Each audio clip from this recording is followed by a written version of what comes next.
eclesiales que pertenecen a la familia del cristianismo. Bien, ahora, si nosotros ya vamos a un tema específico, nosotros nos tendríamos que preguntar, ¿qué es lo que nos hace hijos de Dios? Porque claro, si yo me pregunto si los católicos son o no son hijos de Dios, la pregunta es, ¿qué es lo que a mí me convierte en un hijo de Dios? Y hay dos posturas básicas. O a mí me convierte en hijo de Dios una postura teológica o un conjunto de doctrinas, o a mí me convierte en hijo de Dios una relación con Jesucristo, ¿sí? Haber nacido de nuevo en la faz de Jesucristo. Y nosotros vamos a sostener que lo que nos hace hijos de Dios es un encuentro personal con Jesucristo. Ahora, yo me pregunto, ¿nosotros tenemos derecho a examinar la conciencia y el espíritu interior de un hermano que pertenece a otra comunidad eclesiástica para deducir si esa persona realmente tiene o no tiene la vida de Jesucristo, si tiene o no tiene un encuentro con Jesucristo? Bueno, yo creo que el pastor me va a decir, no, yo no puedo examinar la vida interior de la persona para saber si Jesucristo está o no está en su vida. Nosotros podemos tener algunos vestigios, pero esos vestigios nunca son tan unívocos. Es por eso que siempre se dice que nosotros tenemos que dejar que crezcan el trigo y la cizaña hasta el momento de la siega. Nosotros tenemos principios en las Sagradas Escrituras, por ejemplo, Romanos 8, 14 y 15, dice, porque todos los que son guiados por el Espíritu de Dios, estos son hijos de Dios. Bueno, según la doctrina católica, ellos aceptan y creen en el Espíritu Santo. De hecho, está en el credo de los apóstoles. Creo en el Espíritu Santo, que es con su Señor y dador de vida, que viene del Padre y del Hijo, y que junto con el Padre y el Hijo reciben la misma adoración y gloria. De hecho, según la doctrina católica, el Espíritu Santo también es infuso en el bautismo, y los católicos también se bautizan en el nombre del Padre, del Hijo y del Espíritu Santo. Bueno, nosotros los reformados y los protestantes, como creemos que hay un solo bautismo, salvo los anabaptistas, nosotros aceptamos el bautismo católico, de la misma manera que la Iglesia Católica acepta nuestro bautismo. Es decir, una persona que se bautizó en la Iglesia Católica puede pertenecer a la Iglesia Reformada sin bautizarse de nuevo. Una persona que se bautizó en la Iglesia Presbiteriana puede pertenecer a la Iglesia Católica sin bautizarse de nuevo, digamos, ¿no? Entonces, nosotros aceptamos que el Espíritu Santo, como sostiene Juan 3:8, es Ruach HaKodesh, sopla donde quiere, y el que nace del Espíritu es así como el viento, nadie sabe de dónde viene ni hacia dónde va. Entonces nosotros no podemos deducir de una manera absoluta quién tiene y quién no tiene el Espíritu Santo, porque es el Espíritu Santo el que le da testimonio a nuestro espíritu de que somos hijos de Dios, pero como dice San Pablo, cada uno debe examinarse a sí mismo si está en la fe, y yo no tengo derecho a examinar la fe del otro. Yo tengo que examinar mi propia fe porque es una cuestión de conciencia. San Pablo, en el capítulo 1, versículo 8 de la carta de los Corintios, dice, para nosotros, sin embargo, solo hay un Dios, el Padre, del cual proceden todas las cosas, y nosotros somos para Él. Claramente, todos aquellos que tienen a Dios como Padre son hijos de Dios, y los católicos confiesan a Dios como Padre, creen en Dios Padre. De hecho, el credo de los apóstoles de los católicos comienza así: creo en un solo Dios, Padre todopoderoso, creador del cielo y de la tierra. Yo sé que el pastor no me podría decir a mí que él puede pasar por encima de la conciencia de un hermano católico para decir, no, Dios no es tu Padre. Yo voy como pastor a decir que Dios no es tu Padre. Creo yo que el pastor no haría esa afirmación tan temeraria. Podríamos debatir sobre nuestras doctrinas, como lo hacemos nosotros los reformados, los metodistas, en nuestros encuentros ecuménicos. También tenemos debates, claramente, y a veces debates muy acalorados, pero claramente que el nuevo nacimiento y la fe no es una cuestión del ser humano, es una cuestión de Dios. Juan, el Evangelio de Juan, capítulo 3, versículos del 5 al 8, nos dice, respondiendo Jesús, de cierto os digo que el que no naciere del agua y del Espíritu no puede entrar en el reino de Dios. Los católicos en el bautismo nacen del agua y del Espíritu, al menos esa es su fe. Lo que es nacido de carne, carne es, y lo que es nacido del Espíritu, Espíritu es. No te maravilles de que te dije, o es necesario nacer de nuevo. Ese nuevo nacimiento es un don exclusivo de Dios. El capítulo 1, versículo 12 del Evangelio de Juan, que es conocido como el prólogo del Evangelio de Juan, dice: mas a todos los que le recibieron, a los que creen en su nombre, les dio potestad de ser hechos hijos de Dios. Pero el capítulo 13 aclara: los cuales no son engendrados de sangre, ni de voluntad de carne, ni de voluntad de varón, sino de Dios. O sea, que el nuevo nacimiento es una cuestión de Dios, no es una cuestión del hombre. Entonces nosotros no podríamos saber a ciencia cierta, en términos absolutos, quién pertenece o no a ese gran remanente de escogidos, a ese remanente fiel o a esa iglesia universal. Lo que sí podríamos nosotros deducir socioeclesialmente, que el catolicismo forma parte de la familia del cristianismo, aunque claramente nosotros no estemos de acuerdo en todo. Pero de todas maneras, tampoco los protestantes estamos de acuerdo en todo, y yo creo que el pastor no se animaría, por ejemplo, a decir que yo, por ser calvinista, no soy su hermano, aunque no compartimos muchas doctrinas. La carta de los Gálatas, capítulo 4, versículo 5, nos dice así: para que redimiese a los que están bajo la ley, a fin de que recibiésemos la adopción de hijos, ¿no? Claramente los católicos aceptan la gracia de Dios, y aceptar la gracia es estar libre de la ley. Entonces, todos los requisitos que la Biblia nos da para convertirnos en hijos de Dios forman parte de la fe católica. Aunque católicos y protestantes no estemos de acuerdo en muchas cuestiones doctrinales, que para nosotros incluso son importantes, creemos nosotros que los católicos confiesan a Jesucristo como su Señor y su Salvador. Capítulo 10, versículo 9 de los Romanos, que si confesares con tu boca que Jesucristo es el Señor y creyeses con su corazón que Dios le levantó de los muertos, serás salvo. Los católicos también creen en Jesucristo. Creo en Jesucristo, Hijo único de Dios, que es consustancial al Padre.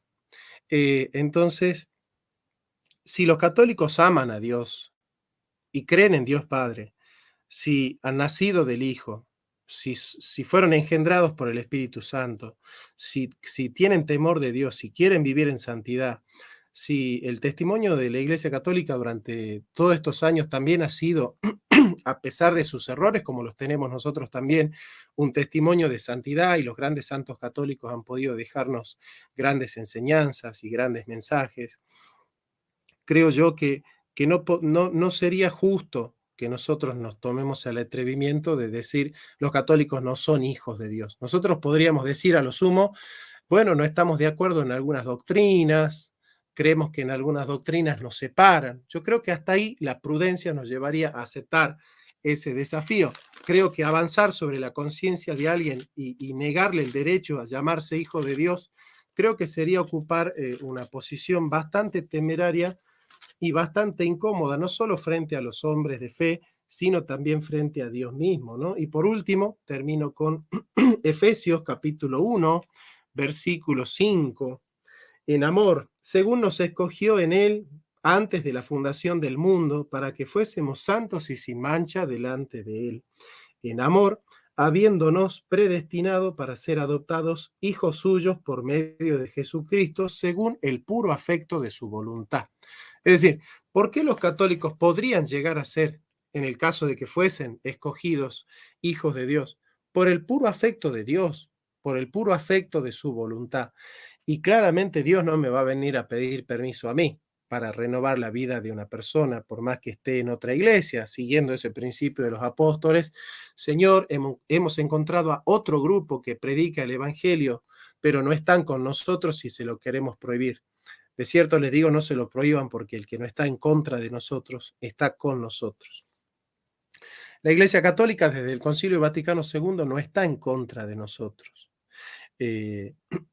Y esa hermandad que nace en el movimiento ecuménico de la Iglesia Reformada en Ámsterdam y en Liverpool en el 1905, en el 1914 se va desarrollando, es acogido por la Iglesia del Vaticano II, donde hay muchos veedores protestantes, entre ellos Miguel Bonino y grandes pastores metodistas, y hoy somos más conscientes que nunca que el trabajo del cristianismo es acercarnos cada vez más, sin relativizar nuestras creencias, sin relativizar nuestras doctrinas, sí hacer énfasis en aquello que nos une, que realmente es mucho más importante que aquello que nos divide, y es en ese amor, y es en ese respeto, y es en esa capacidad que podemos tener de entender que la familia de Cristo y que la familia de Dios tiene una amplia diversidad y que incluso Dios se goza de esa diversidad de perspectivas a través de las cuales todos sus hijos pueden conocerlo y pueden acercarse a Él. Creo que es una mirada muy sana y que nos sana espiritualmente a nosotros y que nos evita entrar en esas trincheras donde nos hacemos jueces temerarios de la vida espiritual de los hermanos. Creo que es una postura bastante incómoda, al menos para mí sería incómodo colocarme en esa situación. Yo no podría decir Tiempo. absolutamente que todos los católicos son hijos de Dios, pero tampoco podría negarlo. Ahí termino, pastor. Ok, perfecto.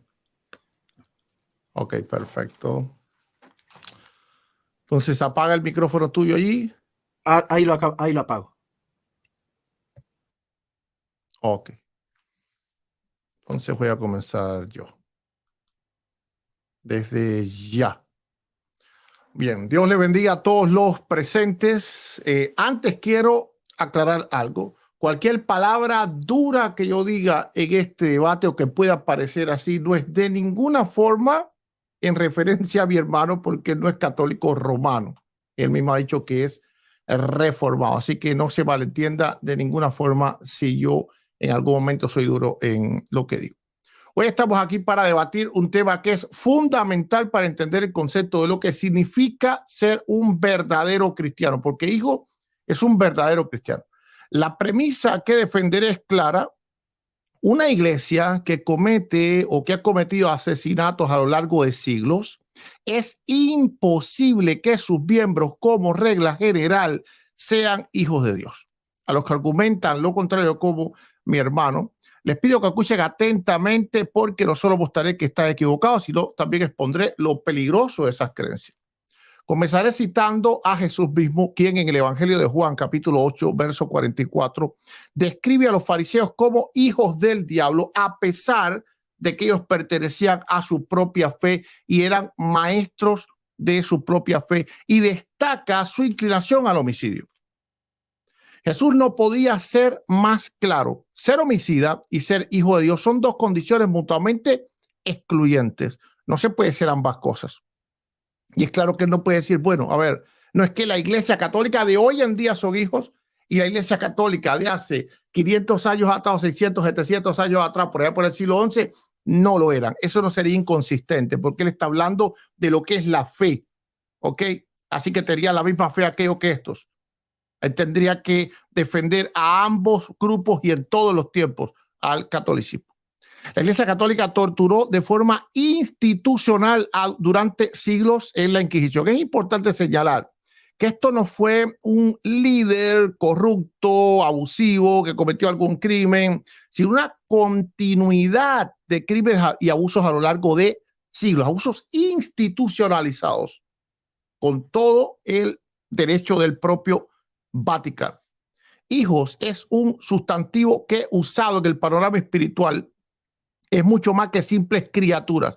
Si fuera por ser criado por Dios, bueno, hasta el diablo es hijo, porque ahí aparece como hijo en el libro de Job, capítulo 1, y inclusive el virus de la influenza también podría hacerlo, porque es un organismo vivo y Dios es el creador de toda la vida. Así que lo que está defendiendo hoy mi oponente es hijos respecto a ser herederos de las promesas del Padre y tener plena comunión con Él en Cristo, que es cosas muy distintas y muy diferentes.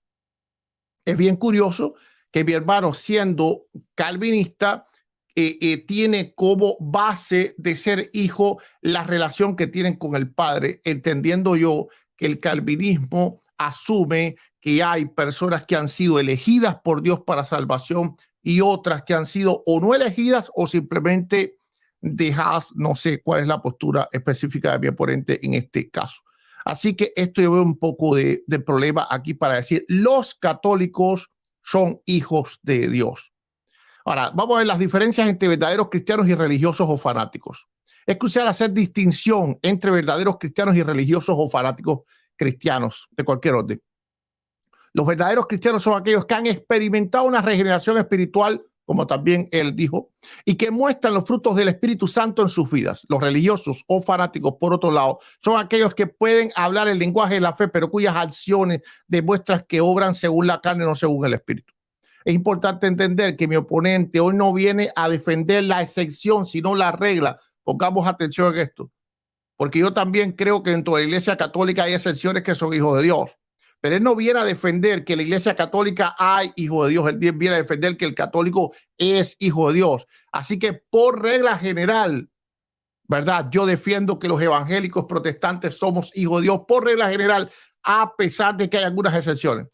Pero él no está defendiendo que los católicos por regla general no son hijos de Dios y hay algunas excepciones. Él está defendiendo que los católicos por regla general son hijos de Dios y hay algunas excepciones que no lo son.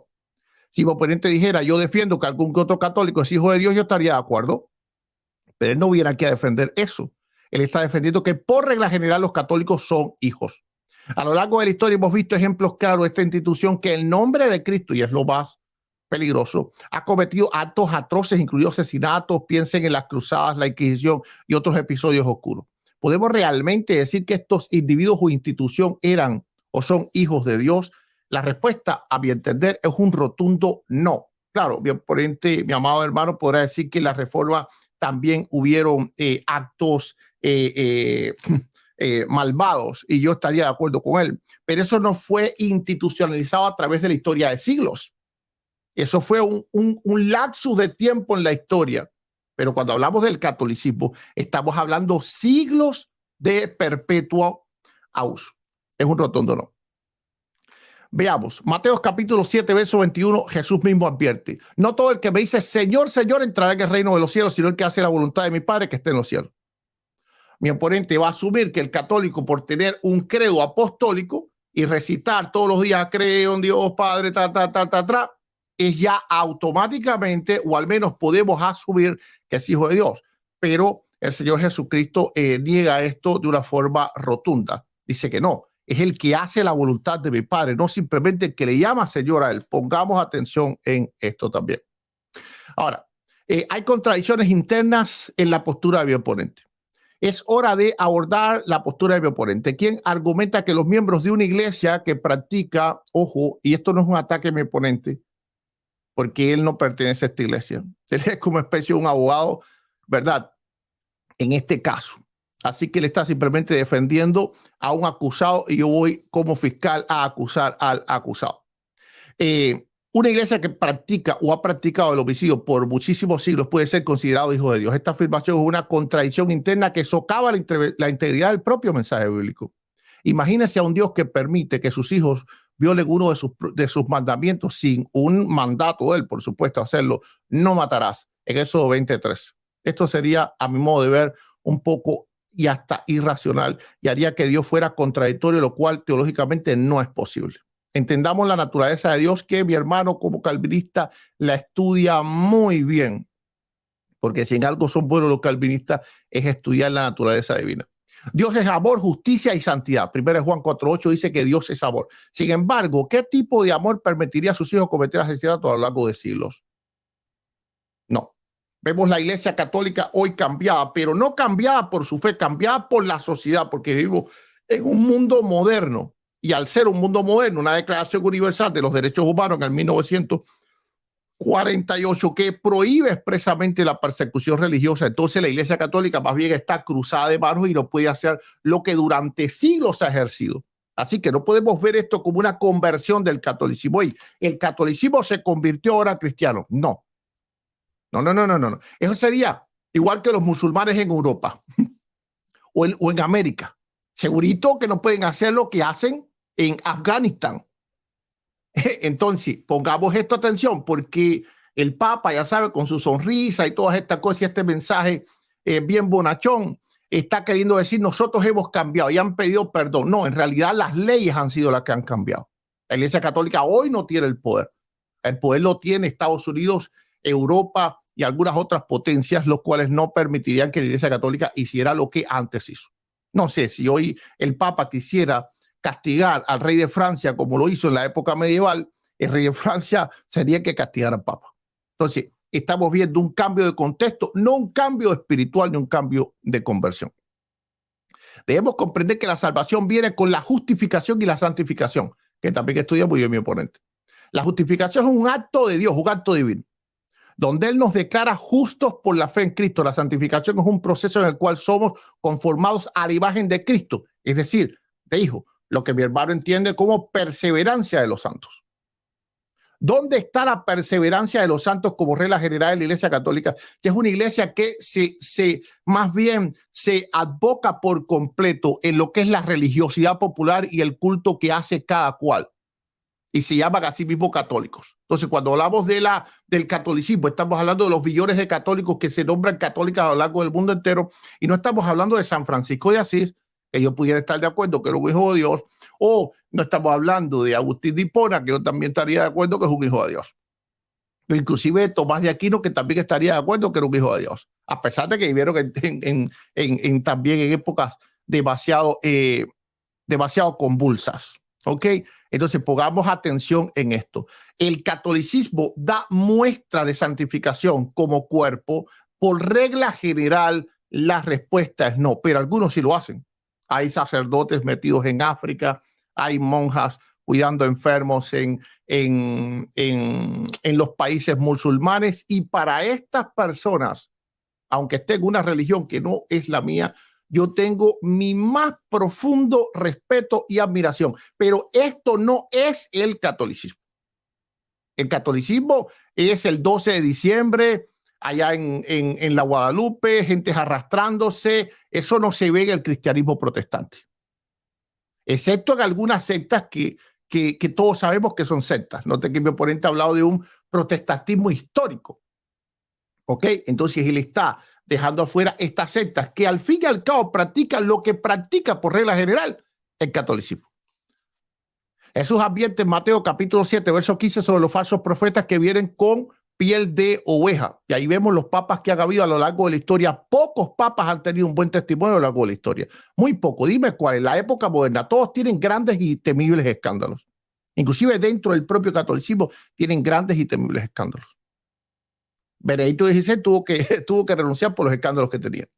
Si seguimos la lógica de mi oponente hasta su conclusión, enfrentamos un dilema teológico insuperable. O Dios está en contradicción con sí mismo, permitiendo que sus hijos violen sus mandamientos, o la Biblia es errónea en su enseñanza sobre Dios y la santidad.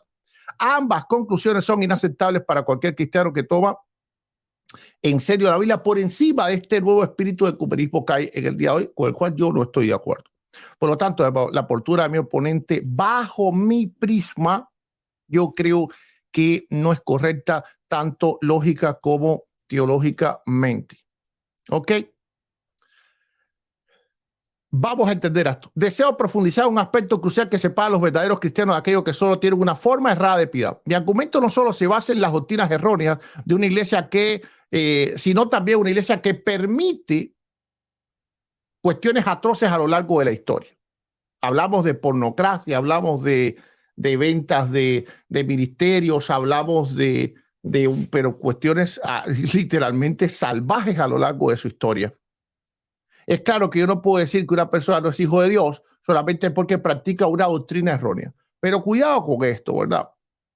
Porque en mi tiempo de reputación voy a hablar muy bien sobre lo que es el testimonio del espíritu que habló mi oponente. No lo voy a tocar ahora porque es el tiempo tan solo de mi exposición de argumento. Las doctrinas erróneas no son suficientes para declarar a alguien fuera del reino de Dios. Yo estoy de acuerdo con eso. Pero es vital que comprendamos que yo le estoy tomando en cuenta tan solo las múltiples doctrinas erróneas que comete el catolicismo, sino más bien el patrón sostenido de frutos que han tenido a lo largo de la historia. Eso es lo que me dice a mí. Y decir que son creyentes, bueno, tendríamos que entonces creer creyentes a los mormones, creer creyentes a los testigos de Jehová, porque ¿qué nos justificaría decir que un católico que dice ser creyente es un hijo de Dios y un mormón que dice ser creyente no es un hijo de Dios? Hablando en plata, ya que creemos, tanto mi oponente como yo, que la Iglesia Católica tiene algunas doctrinas erradas y también los mormones tienen algunas doctrinas erradas. ¿Qué nos podría hacer diferencia entre uno y el otro? Un testigo de Jehová que es capaz de morir por su fe. No me pongan transfusiones, yo quiero morir por mi fe.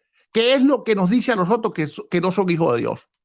O también tendríamos que incluir a los testigos de Jehová dentro de los hijos de Dios, y el catolicismo, es decir, el cristianismo entonces se convertiría en el relativismo que tanto trató de evitar mi oponente y que claro, yo sé que él está en contra de ello.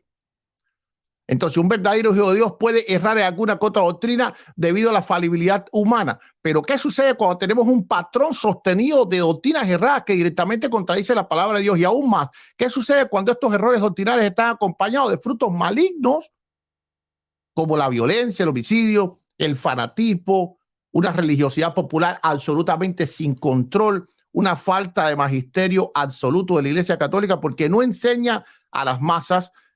El calvinismo enseña muy bien a sus feligreses. ¿Y por qué no lo hace la Iglesia Católica? Porque simplemente se lavan las manos como Poncio Pilato y dice, si ellos quieren arrastrarse con imágenes, nosotros les enseñamos eso, pero si ellos quieren hacerlo, que lo hagan. Entonces, ¿cómo una iglesia va a ser hija de Dios que ni siquiera se preocupa por las almas que piensan que sí lo son? Bueno, yo veo aquí bastante problema, y por eso yo creo que la Iglesia Católica existe en hijos de Dios. Sí, yo sí lo creo. Conozco buenos católicos, pero creo que por regla general el católico no lo es, y por lo tanto esa es mi postura que defiendo. Ok, tiempo. Muchas gracias, pastor. Ok, entonces ahora tendrías 15 minutos de refutación de argumentos. Bien. Cuando empieces, te pongo. Bueno, muchas gracias. El pastor, uno de los argumentos que el pastor esgrime es que la Iglesia Católica ha cometido sistemática e institucionalmente muchas atrocidades, asesinatos y prevaricaciones a lo largo de la historia, lo cual invalidaría que una persona o un creyente que se adscribe a esa institución tenga derecho a ser llamado cristiano, ¿no? Por los frutos de la comunidad a la que pertenece. Si nosotros hiciéramos extensiva ese razonamiento, también quedaría invalidado el protestantismo como denominación o como iglesia, ya que la matanza de brujas en Estados Unidos se dio por manos de la Inquisición protestante. La muerte de Servet fue por orden de Calvino. La matanza de Enrique VIII, que mandó a matar a 1000 monjes dominicos en Inglaterra. El obispo Rochester mandó a matar 6 monjes cartujos en el siglo XVII. Es más, el exterminio que hizo la colonización protestante en Estados Unidos de indígenas. De hecho, nosotros los hispanoamericanos somos criollos porque tenemos sangre indígena en nuestras venas. En cambio, los estadounidenses son de raza inglesa porque exterminaron a todos los indios. Entonces, con esto no estoy queriendo decir que el protestantismo sea malo. Lo que estoy diciendo es que ese razonamiento no es suficiente para invalidar que alguien pueda ser o no cristiano, ¿no? Yo voy a basarme en 2 principios teológicos que quiero sostener para esto. Romanos 8:27 nos dice: mas el que escudriña los corazones sabe cuál es la intención del Espíritu, porque conforme a la voluntad de Dios intercede por los santos. Es Dios el que tiene el derecho a discernir quién es absolutamente y espiritualmente hijo de Dios y quién no. Por eso yo empecé el debate sosteniendo que esto era un debate en términos socioeclesiales, en términos de comunidades eclesiales y no tanto en términos espirituales, porque salvo que el pastor tenga la curiosa capacidad de discernir los espíritus o de ver en los corazones, él no podría saber quién tiene o no a Cristo en su corazón. El que tiene a Cristo tiene la vida y el que no tiene a Cristo no tiene la vida, pero nosotros no podemos juzgar eso. Y para eso me baso en Santiago, capítulo 4, versículo 11, que nos dice: hermanos, no murmuréis los unos contra los otros. El que murmura del hermano y juzga a su hermano, murmura de la ley y juzga a la ley. Pero si tú juzgas a la ley, entonces no eres hacedor de la ley, sino un juez. Uno es el dador de la ley, que puede salvar y perder a los hombres. Pero tú, ¿quién eres para que juzgues a un hermano? Perdón. Entonces, claramente, siguiendo el principio de San Pablo también, nosotros tenemos que pensar que el hermano es superior a nosotros. Esa humildad nos va a alejar de la altiveza de los fariseos que llevaba justamente a Jesús a rechazarlos. No se olviden nunca que esa era la altivez de los fariseos cuando sentados, parados en el templo, decían: te doy gracias, Señor, porque no soy como este vil pecador, ¿no? Y yo creo que podríamos estar imitando esa conducta si le decimos a Dios: te doy gracias, Señor, porque no soy como este católico, ¿no? Dios rechaza al soberbio de corazón. El que se exalta será humillado y el que se humilla será exaltado. Claramente nuestras doctrinas y nuestra manera de interpretar las doctrinas nunca puede ser una regla positiva para juzgar las creencias de otro hermano. ¿Por qué? Y porque claramente en el protestantismo tampoco hay una unidad absoluta. Yo he tenido en mi canal un debate con Néstor Díaz sobre el paido bautismo y el credo bautismo. Los bautistas aceptan, y los metodistas y luteranos aceptan el bautismo de niños, y otros aceptan el bautismo de adultos, son anabaptistas. Algunos aceptan el bautismo regenerativo, otros no lo aceptan. Unos aceptan el libre albedrío, otros la predestinación. Unos son dispensacionalistas como Scofield,